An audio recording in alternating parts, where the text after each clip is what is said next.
My Hero Academia, Season 7, Episode 1, or 139 if you are in the States. My computer is fan ticked on, which has made me blurry.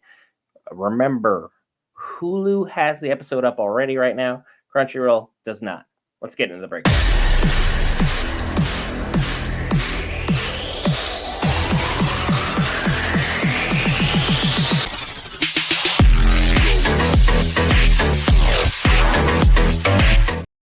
All right, guys, Brent here back with Geek. We cover all things Marvel, DC, Lord of the Rings, anime, gaming, Star Wars, and more. This time, My Hero Academia with its season 7 opening, which basically took place on Hulu as opposed to taking place on Crunchyroll, which I still think is bizarre. But again, capitalism and the way it works, I'm sure Disney bought their way into a piece of this pie so they could get exclusivity for one of the big three and have it appear early because anime is now the number one TV series genre, period. And look, this episode was amazing from start to finish.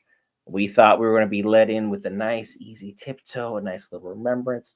No, we literally had All for One literally appear in this episode. All for One rarely makes any appearances. All for One was even letting Spinner know all his plans or what he's got going on. He said even capturing One for All is literally just his medium term goal. He has significant long term goals well after the fact of what was going on. He has plans, ideas, speculations, ideas that he's going to execute further to turn this world, not only just Japan, but the world, directly under his thumb or under his boot, under his heel, insert whichever metaphor you want.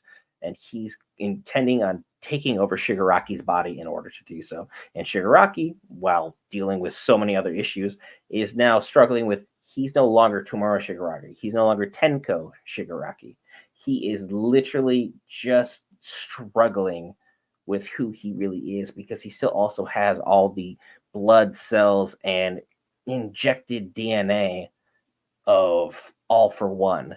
So he's really this mixed bag and this mixed character. And while he's struggling with this character dilemma, pops Star and Stripes. And Holy Stripes is her quirk incredible and mind blowing.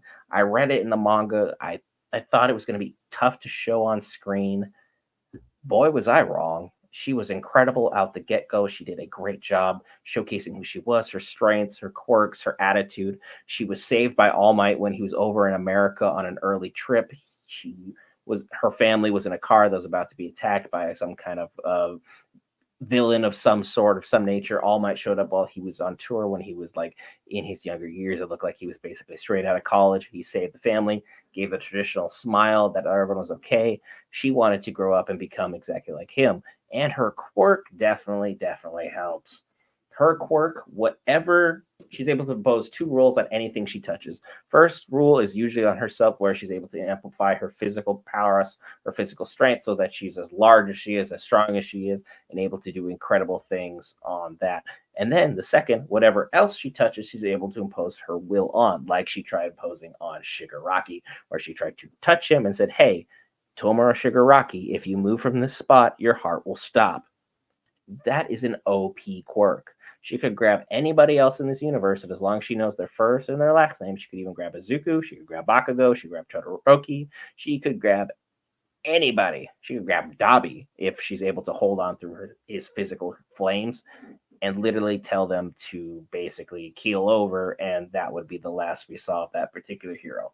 But because Shigaraki's in his identity crisis and he no longer knows who or what he truly is, it doesn't necessarily work. So she goes for her backup plan, which is to amplify the air times 100 and turn it into a giant air giant, slap the ever-loving crud out of Shigaraki, then have laser beams directed directly at her, catch it with her hands, and turn it into a lightning bolt that she is directly injecting into Shigaraki. And on top of that, because Stars and Stripes is the direct representative of the United States as being rogue and militaristic and totally okay with using weapons, the U.S., in support of their number one hero, sent a whole bunch of almost nuclear level missiles to go and assist so that those missiles on top of the lightning bolt that is directly going into Shigaraki while he's captured in the hand clap is about to eat.